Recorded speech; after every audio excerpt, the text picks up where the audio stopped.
दुनिया में बहुत से आए पाक मुकर्रम बनकर, दुनिया में बहुत से आए पाक मुकर्रम बनकर, लेकिन कोई ना आया रहमतुल लिल आलमीन बनकर। अज़ीज़ान गिरामी, अल्लाह रब्बुल इज़्ज़त का बेहद एहसान है कि उसने हमें और आपको फिर से इस जुमातुल मुबारक में शरीक होने की तौफीक अता फरमाए। अल्लाह रब्बुल इज़्ज़त से दुआ है कि अल्लाह तबारक व तआला मुझे सही सही कहने और हम सबको उस पर अमल पैरा होने की तौफीक अता फरमाए। मेरे अज़ीज़ों, अल्लाह तबारक व तआला ने हमें दो नेमतें ऐसी दी है कि जिसका कोई नेमत बदल नहीं है। वो दो नेमतें क्या है? उनमें से पहली नेमत वो इस्लाम है। यानी अल्लाह तबारक व तआला ने हमें इस्लाम की दौलत से सरफराज फरमाया, वरना ना मालूम हम जिस वक्त पैदा हुए उस वक्त हमारे दूसरे मज़ाहिब के साथी भी पैदा हुए, लेकिन कोई तो यहूदियों के घर में पैदा हुआ, कोई तो ईसाइयों के यहाँ पैदा हुआ, कोई तो सिखों के यहाँ पैदा हुआ, कोई तो हिंदुओं के यहाँ पैदा हुआ। लेकिन अल्लाह रब्बुल इज़्ज़त का हम पर यह बहुत बड़ा एहसान है कि उसने हमें और आपको एक मुसलमान घराने में पैदा फरमाया। बहुत से तो ऐसे हैं जो मंदिरों के अंदर घंटियां बजा रहे हैं, लेकिन अल्लाह रब्बुल इज़्ज़त का हम पर यह बहुत बड़ा एहसान है कि उसने हमें इस जुमातुल मुबारक में शरीक होने की तौफीक अता फरमाई है। इसी के बारे में अल्लाह रब्बुल इज़्ज़त ने इरशाद फरमाया, अल यौम अकमलतु लकुम दीनकुम व अतममतु अलैकुम निअमती, कि आज मैंने तुम पर तुम्हारे दीन को मुकम्मल कर दिया है और तुम पर अपनी नेमतों को कामिल कर दी है। यानी अल्लाह तबारक व तआला ने दीन को नेमत करार दिया है। इसीलिए तो फरमाया कि अगर कोई बंदा ला इलाहा इल्लल्लाह मुहम्मदुर रसूलुल्लाह पढ़ लेता है और वो उम्र भर का काफिर और मुशरिक भी हो तो अल्लाह रब्बुल इज़्ज़त उसको बख्श देते हैं और उसके गुनाहों को माफ फरमा देते हैं। यह तो अल्लाह रब्बुल इज़्ज़त की पहली नेमत है जिसका कोई नेमत बदल नहीं है। दूसरी नेमत आका अलैहिस्सलातु वस्सलाम की दात बाबरकत है कि अल्लाह तबारक व तआला ने हमें और आपको आका अलैहिस्सलातु वस्सलाम का उम्मती बनाया। ये अल्लाह तबारक व तआला का हम पर बहुत बड़ा एहसान है। अल्लाह रब्बुल इज़्ज़त ने अनगिनत नेमतें हमें अता की, लेकिन कभी एहसान नहीं जतलाया। अल्लाह रब्बुल इज़्ज़त ने तो यहाँ तक फरमाया कि वइन तउद्दू निअमतल्लाहि ला तुहसूहा, कि अगर तुम मेरी नेमतों को गिनना चाहो, शुमार करना चाहो तो गिन नहीं सकते, शुमार नहीं कर सकते। अल्लाह रब्बुल इज़्ज़त ने हमें आंखें दी लेकिन एहसान नहीं जतलाया, कान दिए लेकिन एहसान नहीं जतलाया, हाथ पांव दिए लेकिन एहसान नहीं जतलाया। आसमान, जमीन, नबातात, जायदाद, हर चीज को पैदा किया लेकिन अल्लाह तबारक व तआला ने एहसान नहीं जतलाया। हत्ता कि अल्लाह तबारक व तआला ने 1,23,999 कमोबेश अंबिया अलैहिस्सलाम को इस दुनिया के अंदर मबऊस फरमाया लेकिन एहसान नहीं जतलाया। लेकिन जब आका अलैहिस्सलाम को इस दुनिया में मबऊस फरमाया तो आका अल्लाह तबारक व तआला खुद इरशाद फरमा रहे हैं कि लक़द मन्नल्लाहु अलल मुअमिनीना इज़ बअथ फ़ीहिम रसूला, कि तहक़ीक़ अल्लाह रब्बुल इज़्ज़त ने मोमिनों पर एहसान जतलाया जबकि उन्हीं में का एक रसूल भेजा। और एहसान क्यों न जतलाते जबकि इस नबी की उम्मती बनने के लिए ना मालूम कितने अंबिया अलैहिस्सलाम ने अल्लाह रब्बुल इज़्ज़त से दुआ की कि या अल्लाह मुझसे नबूवत ले ले और इस नबी का उम्मती बना दे। हज़रत मूसा अला नबीना अलैहिस्सलाम के बारे में आता है कि उन्होंने अल्लाह रब्बुल इज़्ज़त से दुआ की, या अल्लाह मुझसे मेरी नबूवत को वापस ले ले और मुझे नबी आखिर ज़मां सल्लल्लाहु अलैहि वसल्लम का उम्मती बना दे। तो अल्लाह रब्बुल इज़्ज़त ने तो हमें बिन दुआ मांगी इस नबी का उम्मत बना दिया। ये अल्लाह रब्बुल इज़्ज़त का बहुत बड़ा एहसान है।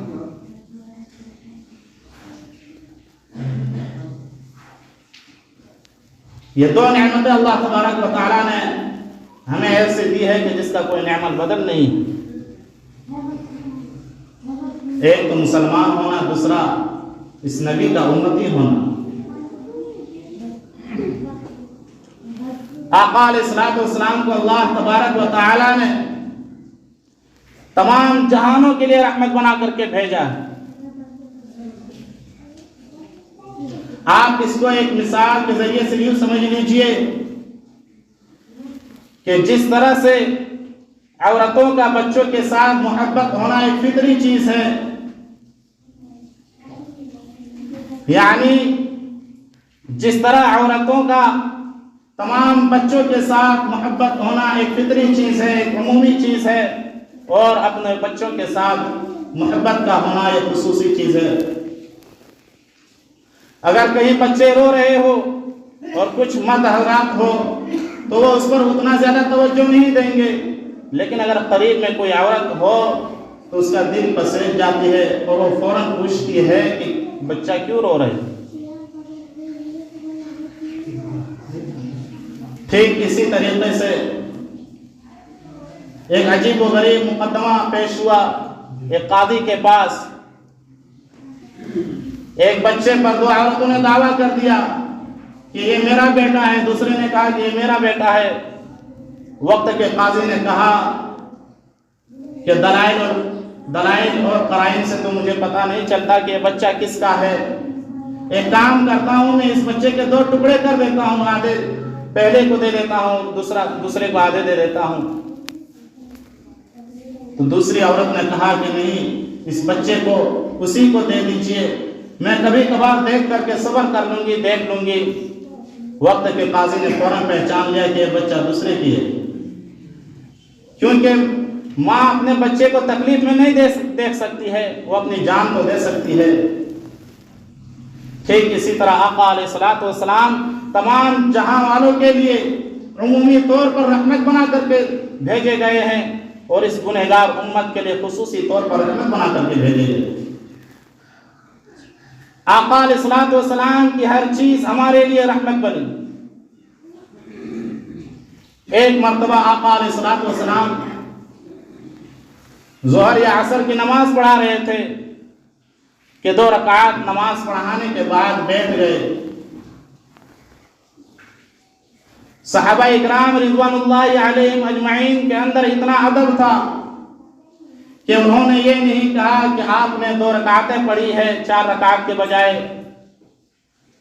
बल्कि सहाबा ने अर्ज़ किया, या रसूलुल्लाह सल्लल्लाहु अलैहि वसल्लम, क्या इस नमाज की अब 2 रकातें हो गई है?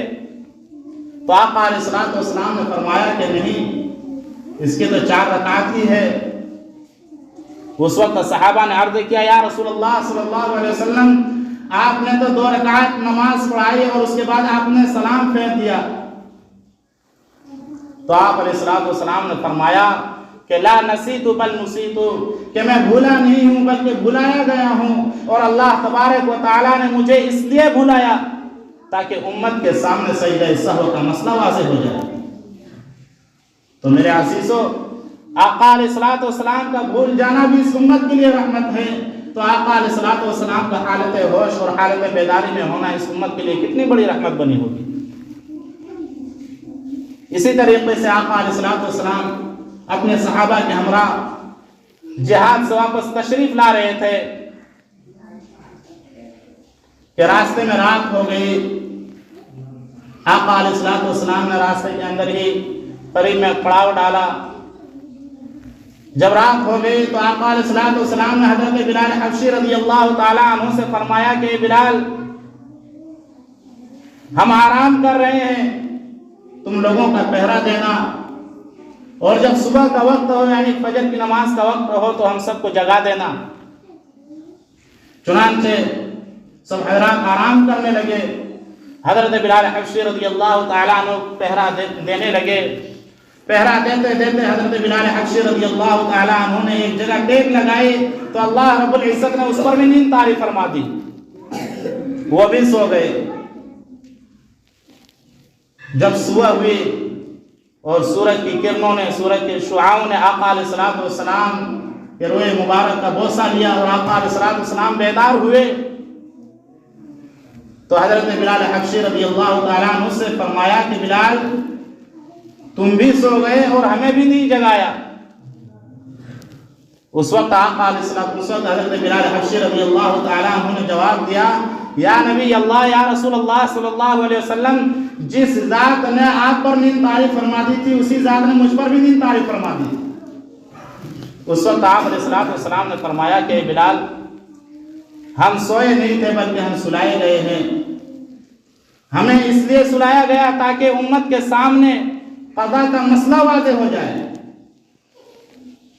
तो मेरे अज़ीज़ों, आका अलैहिस्सलाम का सो जाना भी इस उम्मत के लिए रहमत है।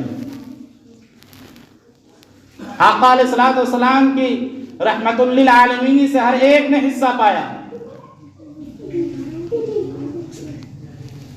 आका अलैहिस्सलाम के इस दुनिया में आने से पहले माँ का कोई इज्जत ना था, उनकी कोई कदर और कीमत ना थी। दुनिया को उस वक्त माँ की अजमत का अभी पता नहीं था। जब आप अलैहिस्सलाम इस दुनिया के अंदर तशरीफ लाए तो आका अलैहिस्सलाम ने इरशाद फरमाया, अल जन्नतु तहत अक़दामिल उम्महात, के जन्नत माँ के कदमों के नीचे है। तो आका अलैहिस्सलाम के रहमतुल लिल आलमीन से माँ ने भी हिस्सा पाया। आका अलैहिस्सलाम के रहमतुल लिल आलमीन से बेटियों ने भी हिस्सा पाया। ज़माने जाहिलियत में बेटियों की कोई कदर नहीं थी, उनकी कोई इज्जत वक़ार नहीं थी। अगर किसी के यहाँ बेटी पैदा हो जाती तो लोगों के दिल सियाह हो जाते थे, उनको कुढ़न महसूस होती थी, तकलीफ होती थी कि हमारे यहाँ बच्ची पैदा हुई है। मेरे अज़ीज़ों, मुझे मक्का का वो तारीखी वाक़या याद आता है कि जिस वाक़ये को एक अंग्रेज ने भी अपनी किताब के अंदर नकल किया है, जिस वाक़ये ने पूरी दुनिया के आंखों को धुंधला दिया है, जिस वाक़ये को सुन करके रोंगटे खड़े हो जाते हैं। उस अंग्रेज ने अपनी किताब के अंदर लिखा है कि ज़माने जाहिलियत से पहले लोग अपनी बेटियों को जिंदा दरगोर कर दिया करते थे, दफन कर दिया करते थे। आका अलैहिस्सलाम की मजलिस कायम थी, तमाम सहाबा इकराम मौजूद थे। एक शख्स आकर के आका अलैहिस्सलाम से अर्ज करता है, या रसूलल्लाह सल्लल्लाहु अलैहि वसल्लम, मैंने बहुत बड़ा गुनाह किया है, क्या मुझे माफी मिल सकती है? आका अलैहिस्सलाम ने, हाँ क्यों नहीं, बताओ तो सही कि तुमने क्या गुनाह किया है। तो वो शख्स कहने लगा कि नहीं, मेरा गुनाह तो पहाड़ों से भी बढ़कर है, मेरा गुनाह तो बहुत बड़ा है। आका अलैहिस्सलाम ने फरमाया, क्या तूने शिर्क किया है? उसने कहा कि नहीं, शिर्क से भी बड़ा गुनाह है। आका अलैहिस्सलाम ने फरमाया, क्या तूने झूठ बोला है? कहा कि नहीं, इससे भी बड़ा गुनाह किया है। तो आका अलैहिस्सलाम ने फरमाया कि आखिर बताओ तो सही, तूने गुनाह क्या किया है?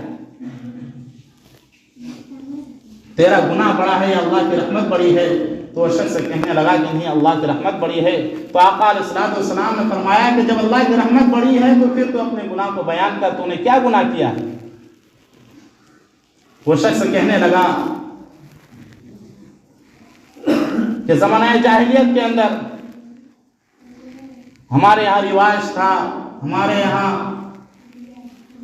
एक रिवाज चल रहा था, और उस वक्त अबू जहल हमारा सरदार था। मेरे यहाँ एक बच्ची पैदा हुई जो कि 14 साल बाद पैदा हुई थी। मेरा ना कोई बेटा था ना बेटी थी, और अल्लाह रब्बुल इज्जत ने जब मुझे बच्चा दिया तो वो भी बेटी दी। मेरी बीवी कहने लगी कि मैं इसे जिंदा दफन करने नहीं दूंगी, मैं इसे छुप करके पालूंगी, इसकी परवरिश करूंगी। वो शख्स कहने लगा कि मैं भी राजी हो गया कि चलो ठीक है, हम इसकी परवरिश कर देते हैं। जब 2-3 साल हो गया तो किसी ने अबू जहल को खबर कर दी कि फलां शख्स के यहाँ तो बेटी है और वो उसकी परवरिश कर रहे हैं। तो अबू जहल ने घरे मजमे में, चौराहे में मेरे गिरबान को पकड़ा और पकड़ करके कहने लगा कि मुझे पता चला है तेरे यहाँ एक बच्ची है जिसकी तुम परवरिश कर रहे हो। कल को तू अपने घर दामाद लेकर के आएगा, कल को कोई तेरे घर रिश्ता लेकर के आएगा तो कुरैशियों के नाक कटवाएगा। और अबू जहल ने यह कह करके मुझे धमकी दी कि जाओ तुम उस बच्ची को अभी के अभी फौरन कत्ल कर दो, अगर तूने ऐसा नहीं किया तो मैं तेरे घर बार को जला कर रख दूंगा। वो शख्स कहने लगा कि मैं मजबूर था, परेशान था, क्या करता। मैं घर वापस आया और जब भी मैं घर वापस आता था तो मेरी 2-3 साल की बच्ची मेरे साथ चिमट जाती थी, मेरे दिन की थकावट को दूर कर देती थी, वो मेरी आंखों की ठंडक थी। लेकिन जब मैं उस दिन घर वापस आया तो हस्बे मामूल मेरी बच्ची मुझसे चिमटने के लिए दौड़ी हुई आ रही थी। जब मेरे करीब आई तो मैंने उसे धक्का दे दिया, मैंने उसे धकेल दिया और अपने से दूर कर दिया। और मैं अपनी बच्ची से कहने लगा कि चलो मैं तुझे तेरे मामू के यहाँ छोड़ देता हूँ, क्योंकि अबू जहल वरना तुझे कत्ल कर देगा। ये सुन करके वो बच्ची सहम गई, डर गई, घबरा गई। उस शख्स ने ना तो अपनी बीवी को बताया ना अपनी बच्ची को बताया, और वो अपनी बच्ची को नहला धुला करके नए नए कपड़े पहना करके अपने कंधे के ऊपर बिठा करके लेकर जाने लगा। रास्ते में एक मजदूर का एक कुदाल था, उस कुदाल को भी एक कंधे पर रख लिया। जाते जाते वो जंगलात की तरफ चला जाता है, पहाड़ियों को पार करने लगता है। तो बच्ची कहने लगती है कि अब्बू जान, इस जंगल में तो मेरा मामू का घर नहीं है, मेरा मामू का घर इधर कहाँ है, अब कहाँ लेकर जा रहे हो? वो शख्स कहने लगा कि मैंने कुछ न सुना, मैंने कोई जवाब नहीं दिया। जब उस पहाड़ को पार किया तो उसके पीछे कब्रिस्तान था, मैं वहां रुक गया और मैंने अपनी बच्ची को जमीन के ऊपर बिठा दिया और मैं कब्र तैयार करने लगा। मैं कब्र खोदने लगा तो वो बच्ची अपने दुपट्टे को जमीन पर रख करके वो मेरे पास आती है और मेरे चेहरे से गर्द गुबार को दूर करती है, मेरे जिस्म से लगे हुए गर्द गुबार को दूर करती है और गड्ढे से अपने हाथ नन्हे नन्हे हाथों से मिट्टी को उठा करके बाहर फेंकती है और मेरे साथ हाथ बटाती है। अजीज़ान गिरामी, आका अलैहिस्सलाम फरमाते हैं कि मेरे आंखों से आंसू जारी हो गए। सहाबा इकराम रोने लगे। आका अलैहिस्सलाम ने उस शख्स से फरमाया कि आगे बताओ फिर क्या हुआ। वो शख्स कहने लगा कि जब कब्र बन करके तैयार हो गई और मैं अपनी बच्ची को उस कब्र के अंदर डालने के लिए, उस कब्र के अंदर रखने के लिए जब उसे उठाया तो बच्ची रोने लगी और कहने लगी कि अब्बा जान आप क्या कर रहे हो। तो मैं कहने लगा कि मैं तुझे जिंदा दरगोर कर दूंगा, जिंदा दफन कर दूंगा। वो बच्ची रोने लगती है और कहती है अब्बू जान मुझे बताओ तो सही कि मेरा कसूर क्या है, मेरा जुर्म क्या है, किस जुर्म के पादाश में आप मुझे दफन कर रहे हो। वो बच्ची जब उसके ऊपर मैंने रेत के तोदा डाला, यानी रेत डालने लगा, मिट्टी डालने लगा, तो बच्ची फिर रो करके कहने लगती है कि अब्बू जान मुझे छोड़ दे, अगर मुझसे अगर तुझे इतनी नफरत हो गई है तो आप मुझे जिंदा छोड़ दे। मैं इस घने जंगलात के अंदर जैसे तैसे अपनी जिंदगी गुजार लूंगी, मैं कभी तेरे घर वापस नहीं आऊंगी, मैं कभी तुझे अपना चेहरा नहीं दिखाऊंगी। वो बच्ची रोने लगती है, चिल्लाने लगती है और कहती है अब्बू जान मैं कभी तुझे परेशान नहीं करूंगी, कभी चाय नहीं मांगूंगी, कभी बिस्किट नहीं मांगूंगी, ना कभी किसी बात पर जिद करूंगी, मुझे छोड़ दे। वो शख्स कहने लगा कि मैंने कुछ ना सुना, मुझे जरा तरस भी ना आया और मैं फिर मिट्टी डालने लगा। तो बच्ची फिर कहती है कि अब्बू जान अगर आपको मुझे जिंदा दफन ही करना था तो मुझे घर पे बता देते, कम से कम मैं अपनी माँ को तो सलाम कर लेती, अपनी माँ को तो कुछ कह देती। वो शख्स कहता है कि मुझे उस पर भी तरस ना आया और मैंने अपने हाथों उस पर मिट्टी डाल दी। मेरे अजीजों, आका अलैहिस्सलाम के आंखों से आंसू जारी हो गए और सहाबा इकराम रिज़वानुल्लाहि अलैहिम अजमईन रोने लगते हैं। वो शख्स कहता है कि जब मैं अपनी नन्ही सी बच्ची को कब्र के अंदर डाल करके मिट्टी दे करके घर वापस आया और मैं जब रात को सोया तो ख्वाब में वो बच्ची आती है और कहती है अब्बू जान याद रखो कल क़यामत के दिन मेरा हाथ होगा, आपका गिरेबान होगा, मैं आपसे कल क़यामत के दिन पूछूंगी। जिस वक्त आका अलैहिस्सलाम की महफिल कायम होगी, अल्लाह रब्बुल इज्जत की बड़ी अदालत कायम होगी कि आखिर आपने मुझे किस जुर्म के पादाश में मुझे दफन किया है। वो शख्स कहता है कि उस दिन से आज तक मुझे सही तरीके से नींद नहीं आई, मेरे ऊपर लर्जा तारी हो गई है। आका अलैहिस्सलाम फरमाते हैं कि शख्स तूने तो गुनाह बहुत बड़ा किया है, लेकिन अल्लाह रब्बुल इज्जत की रहमत बहुत बड़ी है। तू एक काम कर, तू ला इलाहा इल्लल्लाह मुहम्मदुर रसूलुल्लाह पढ़ करके मुसलमान हो जा, अल्लाह रब्बुल इज्जत तेरे इस गुनाह को माफ फरमा देगा।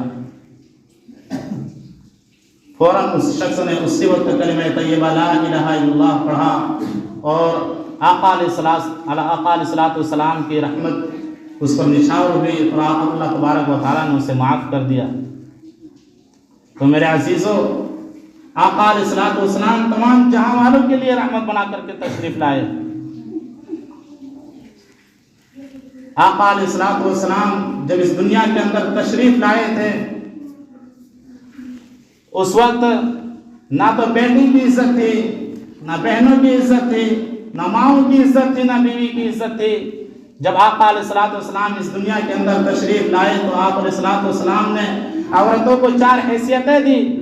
आप अलैहिस्सलाम ने फरमाया कि अगर कोई तेरी बहन है तो वह तेरी इज्जत है, अगर कोई तेरी बेटी है वो तेरी आबरू है, अगर कोई तेरी बीवी है तो उसका खर्चा तेरे ऊपर वाजिब है, अगर कोई तेरी माँ है तो उसके कदमों के नीचे जन्नत है, एक दूसरे मौके पर आका अलैहिस्सलाम ने इरशाद फरमाया कि अगर कोई शख्स अपनी 2 बेटियों की परवरिश करता है और उसे उसकी अच्छी तरबियत करता है, उसे तालीम देता है और उसके साथ साथ जब वो बालिग हो जाए तो उसका निकाह कर देता है, तो वह शख्स कल क़यामत के दिन यानी जन्नत के अंदर जिस तरह ये 2 उंगलियां हैं, इसी तरह कल क़यामत के दिन अल्लाह तबारक व तआला उसको मेरे नज़दीक कर देगा, मुझे मेरा कुर्ब अता कर देगा। तो मेरे अज़ीज़ों, आखिर में अल्लाह रब्बुल इज़्ज़त से दुआ है कि अल्लाह तबारक व तआला हम सब इन बातों पर अमल करने की तौफ़ीक़ अता फरमाए। आमीन। व आखिरु दावाना अल्हम्दुलिल्लाहि रब्बिल आलमीन।